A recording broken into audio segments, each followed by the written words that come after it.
TC, transitioning to retirement. Now, that's one of the most important financial decisions that a person makes in his or her life. The current financial climate is making many people question if they can retire on schedule. What age are you retiring at? Remind me. That would be tomorrow. If you're feeling this way, Steve Cordasco, John Walker, and the Cordasco team at Mercer Advisors, they can guide you through this important transition in your life and create a tailored financial plan. You're funny every once in a while. Like every once in a while, you're wit and wisdom. Like, pretty funny. And then you're surprised. Wow. Don't make this important transition without a plan. Call Steve Cordasco at 855-558-3500. Schedule a free consultation, 855-558-3500. Cordasco Financial Network. That's a trade name. It's owned by Mercer Global Advisors, an SEC-registered investment advisor. Securities are offered through Andrew Garrett, Inc., not affiliated with Cordasco Financial Network or Mercer Advisors. Client experiences vary, and successful outcomes are not guaranteed. Time now for the headlines from Smerconish.com, the newsletter. Truth be told, there's some office strife here today. TC pulled some of her favorite headlines from Smerconish.com, the newsletter. I pulled some of my favorite headlines. They all came from the newsletter. Okay, wait, that's not exactly where the strife is coming from. Can we just, let's just clear strife away. Let's just clear the air. Yes. Okay, so the issue is not that you chose some and I chose some. The issue was that coming back from the winter break, you said there's going to be a new order of service here. New sheriff in town. New sheriff. And you always do this, by the way. You always do this coming back from a big break, whether it's winter break or summer break. You come back with a head full of steam and a list a mile long, and this is what we're going to do, and things are changing. So fine, I'm fully game. I've been with you a long time. I decided to give you an extra half hour of sleep in the morning by moving the YouTube Live headlines from 7:30 Philly time to 8 o'clock. You're welcome. Right, exactly. So all of that went on. And indeed, you also decided to empower me. And we're very clear, this is what we're going to do. Yeah. Instead of going back and forth and waiting until we're in studio, right. I just want you to pick 4 or 5 headlines, and those are going to be the ones from the newsletter that we use. Right.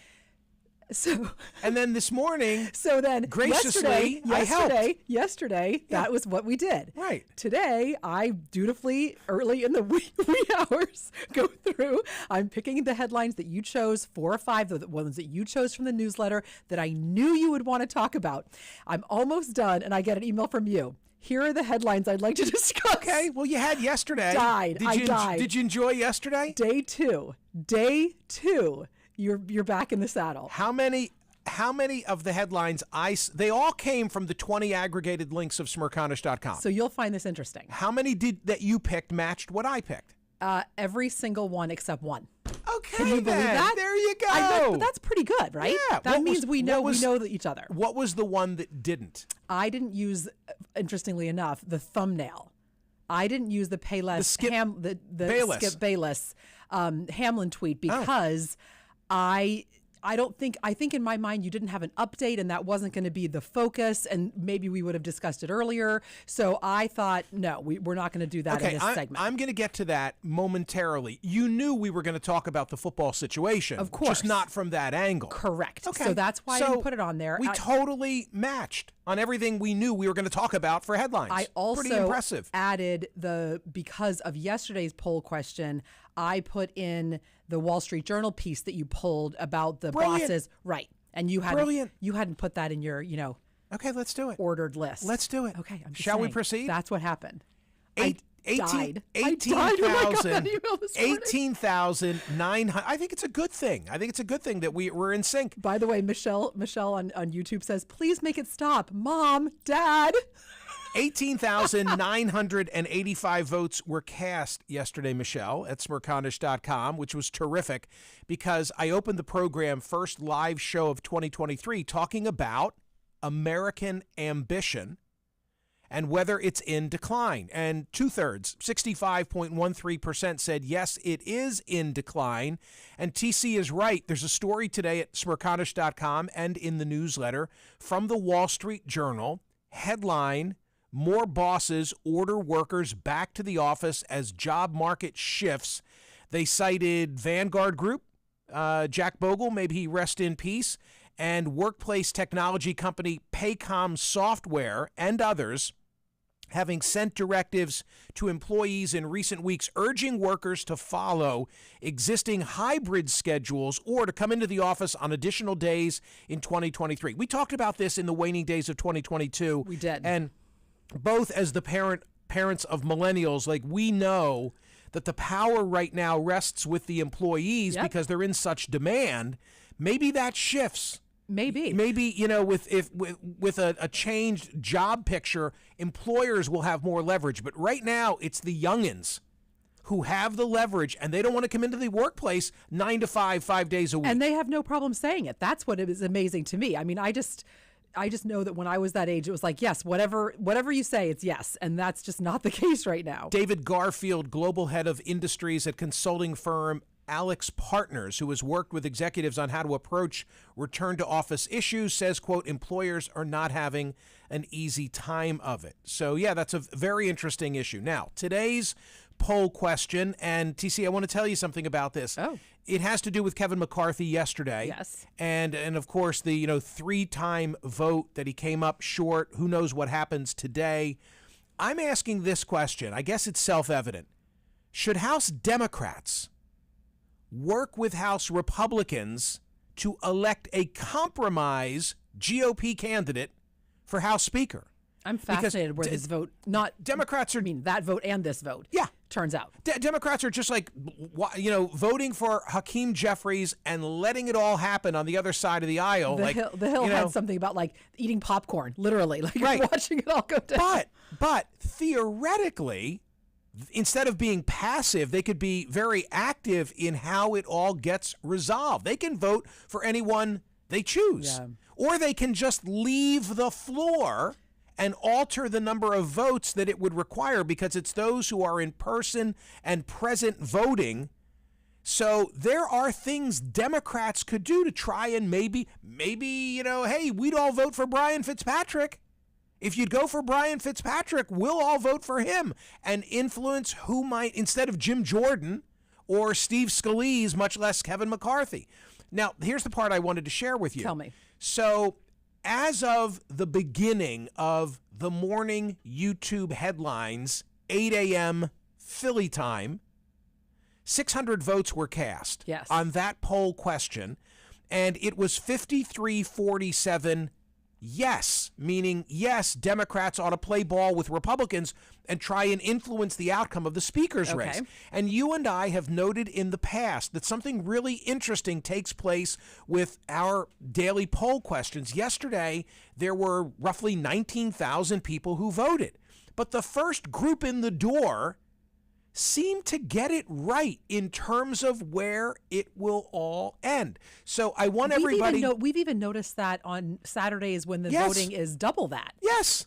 So 53-47 is what I want people to remember. Right, in your head. 53-47. That's how we started the day today. Now, 600 is a pretty big sample. I meant to get there when there were 100, but too many of you voted too quickly. It's a big sample, but not when compared to almost 20, which is where you end up. How many does it take where the die is cast? Is it 10? No. Is it 50 people? No. 100 people? 500 people? At least 300. I mean, right now, 53-47 is, do you think that's where it ends?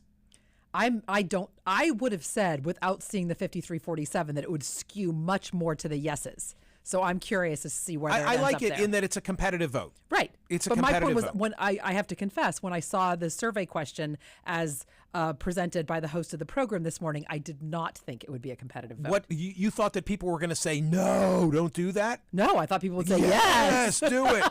Exactly. Mark Halpern in the wide world of news. Likelihood that McCarthy becomes the speaker, 7%. That Steve Scalise becomes the speaker, 53%. I kind of would like that because I said it on CNN on Monday when they said, well, give us a name. Who will it be? And I said, well, I don't know, Steve Scalise. Perfect. So, of course, get ready because tomorrow I'll be saying, well, yeah, I said told it you on Monday.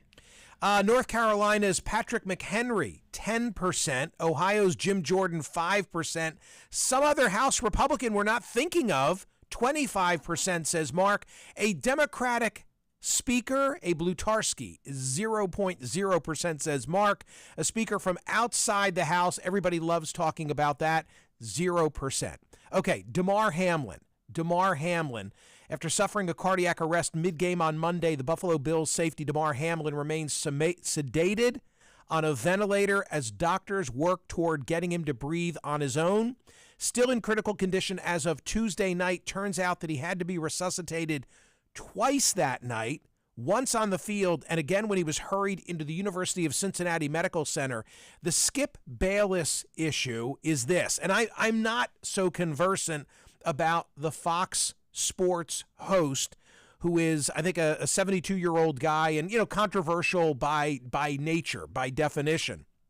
But he's being criticized for what he tweeted in real time. And TC, when I read it thereafter, not in real time, I didn't find it so offensive. Well, I think that are people not understanding what the after the ... because isn't that the whole point? Let me read what it says. Thank you. Hamlin went into cardiac arrest, was given CPR on the field after he made a tackle against the Cincinnati Bengals during Monday's game. Rushed to a local Cincinnati hospital where he was intubated, listed in critical condition. Before the NFL decided to postpone the game, Bayless came under fire for a tweet which critics blasted as insensitive. Here it is. Quote, "No doubt the NFL is considering postponing the rest of this game, but how? Question mark. This late in the season, a game of this magnitude is crucial to the regular season outcome, which suddenly seems so irrelevant." I mean, to me, that's the whole point. It seems completely irrelevant because of the health of the player on the field. I thought it was totally appropriate. He's like, hey, it's irrelevant because this is what's primary. That's how I took it. But hey, there's an interesting issue here. How are they going to resolve it? And there is an interesting issue here that they've not yet resolved. I think it's hard. I think when you fire off tweets in real time when things are developing, there's a possibility that you're going to get in trouble. And I think we all need to give each other grace when that happens. Who knows? Maybe he didn't know how serious it was. Who knows what they knew at the time? One, although he did get in trouble in real time, meaning people thought it was inappropriate in real time. So that's kind of interesting. But I think intent has got to be. I mean, to me, I look at that and say, oh, no, that's not what he meant. That's not how he meant it. I don't know. I have a slightly different take. Maybe I'm just giving a benefit of the doubt. I have a slightly different take, which is that the Twitter mob, to which I often refer, really can become a mob, and a mob mentality takes control. Right. And when you get one or two people out there saying this is so insensitive, or worse, because they said much worse about Skip Bayless, then I think no one is the voice of reason. Like if I had been tweeting and been honest. No one wants to stand in front of a mob coming running towards you. Okay. Am I needed here? I'm just saying. You've picked all the headlines and yeah, that's exactly right. I'll have what she's having. By the way, they're not going to play this week. Week 18 set to resume as normal, which has both the Bengals and Bills playing other teams on Sunday. And then the playoffs are set to begin the following week. Wow. So the only option now would be for the NFL to add a 19th week to the schedule and push back the playoff games and remove the off week before the Super Bowl. I don't think they do that. So frankly, there is a good question about what the NFL is going to do just on a tangible level. Yes. I think that's. And there was that night. Right. It's never happened. Listen, let me go back and look at some notes.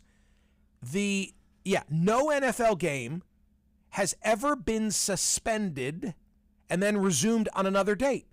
Some preseason games have been canceled or ended early. Some regular season games have been rescheduled before they began. Interesting. But this is the first time an NFL game has stopped in the middle and not resumed on the same day. Well, and it goes back to what law professor Spector said about, like, are we seeing a change in the NFL? Yeah. This is a sports-related story. The Varsity Blues mastermind, Rick Singer, is going to be sentenced in federal court today. Wow. He's not yet been sentenced, but the guy who was the ringleader in that college admissions cheating scandal that spanned the country, today is his day. He pled guilty in March of 2019 to helping parents of dozens of well-to-do high school students cheat their way into elite universities. Of course, you remember Lori Loughlin and Felicity Huffman got caught up in this. You also might remember, because I interviewed John Vandemore, the author of a book called Rigged Justice. He was the first to plead guilty. He was the Stanford University sailing coach that I met in a bookstore in Northern California when he was doing a signing. I bought his book, read it, brought him on the program, and thoroughly enjoyed the interview. He makes the case that he was drawn unwittingly into this web of deceit in his memoir that offers a damning portrait of modern college administration and the ways which justice and fairness do not always intersect. That's actually taken from the PR blurb for his book. He never received a dime, Vandermoor. He never received a dime. So interesting. The money went to the program. Yeah. Okay, speaking of dimes, lots of them. Your man Harry's book is about to come out called Spare, right? And TC, I'm talking to you. And Harry's book is the result of a $20 million advance from Penguin Random House. That is supposedly now for the book and 3 others. Now there's a question of Meghan writing a book as well. This is a lot of money. But there's the optionist at Substack has an analysis published at Smerconish.com today that I'm fascinated with. As am I. You got to get in deep. You got to get in deep, right. So if he got a $20 million advance, and if Penguin Random House needs to recoup that money on this book, how many units, and I'm saying units because it's both audio and print books, does Harry need to sell? Or does Penguin Random House need to sell to make back the money that they paid Harry? But the units don't all cost the same. How? This is an impossible question. The sticker price for Spare is $36. Woo! Though retailers can charge what they want, and generally the wholesale price is half that. That's so interesting. The publisher nets $18 for each print book. The price for the ebook is $17.99. The publisher gets 70% of that, so they net $12.60 for each ebook. As a general rule, authors get a 15% royalty on print sales, 25% on ebooks, yada, yada, yada. What does it all mean? There's data as to what have been, in the last 2 years, best-selling books. Okay, I've never heard of this, and I'm an avid reader. Dav Pilkey, in 2021, Dogman number 10, Mothering Heights, the best-selling print book in 2021. It's a cartoon book. 1.3 million copies. Okay, good. I feel better. He's the one that does Captain Underpants. Means nothing to me. Oh. The 25th best-selling book, just a frame of reference, was John Grisham's The Judge. He sold 517,000 copies. Wow. Barack Obama in 2020, A Promised Land, 2.5 million copies. Okay, so now just to that give we you know some this. frame of reference. How many does Harry need to sell? By the way, this analysis, I don't like this because I like the author and I read the book and I loved it. All this is a way of saying the economics of the deal aren't bad for the publisher so long as the book isn't a total Arnold Schwarzenegger like bomb. What? His memoir moved 21,000 copies the first week and just 6,000 the second, even with a massive Penguin Random House push. And a celebrity. I loved his book. That's shocking. I love it. I have his book at home. You know, I only save the books that resonate with me, that bring me joy. And his is one that I've... Okay, so bottom line on Harry. If you're keeping score at home... Oh, I am. Hello? Then they can recoup their total investment in the 4-book deal with Spare. On this calculation, it would need to sell more than 1.3 million print copies and 400,000 digital editions around the world, a total of 1.7 million units. That feels like a lot. Feels like a lot. It feels like a lot. But there's a huge appetite for him. Right. So are you going to buy it? Would you buy Harry's book? I'd like to read Harry's book. Okay. Would you buy Meghan's book? I the same thing. You're on an island. And I'm flying a helicopter. And you're dropping. I'm dropping one memoir. Harry's or Meghan's? Wow. Which shall I drop? Tell me. Harry's. Harry's? Yeah. Spare. Yeah. I mean, I think they'll both be involved in each other's memoirs, right? So oh my God, yes. Oh geez. Okay, one final story. This is really interesting. Okay. Romeo and Juliet. Samson and Delilah. That's the Grateful Dead. 1968 nude scene. Who knew? Now the subject of a lawsuit just filed, Olivia Hussey and Leonard Whiting were just teenagers when they electrified audiences in 1968's version of Romeo and Juliet, directed by Franco Zeffirelli. They are now in their 70s. By the way, the movie was a hit, nominated for 4 Academy Awards. It included images of his buttocks and her bare breasts. Okay? And they were teenagers? Yes, They were teenagers. The suit alleges that the director who died in 2019 assured both actors that there would be no nudity in the film and that they would wear flesh-colored undergarments in the bedroom scene. Okay. But in the final days of filming, the director allegedly implored them to perform in the nude with body makeup, quote, or the picture will fail. Oh, my. Wow. And then he aired it. Yes, and it won lots of awards and acclaim. Now they're in their 70s, and they've just filed a lawsuit against Paramount saying they were sexually exploited by the distribution of nude images of adolescent children. All of that. Wow. All of that and much more at Smerconish.com. Read the story about the Tesla driver who allegedly, reportedly, deliberately drove his family off a cliff, 250-foot drop, and they survive. I mean, I'm not making light of this tragedy and the sadness in this story, but it's also quite a story about the safety of Tesla. You must remind me on a different day to ask you about a Tesla safety issue. You're going to want to hear my story. Okay. Gang, go vote at Smerconish.com. I need to know if the 53-47 split holds up on today's poll question, where I'm asking, should the D's cut a deal with the R's and try and get a more moderate Speaker of the House? See ya.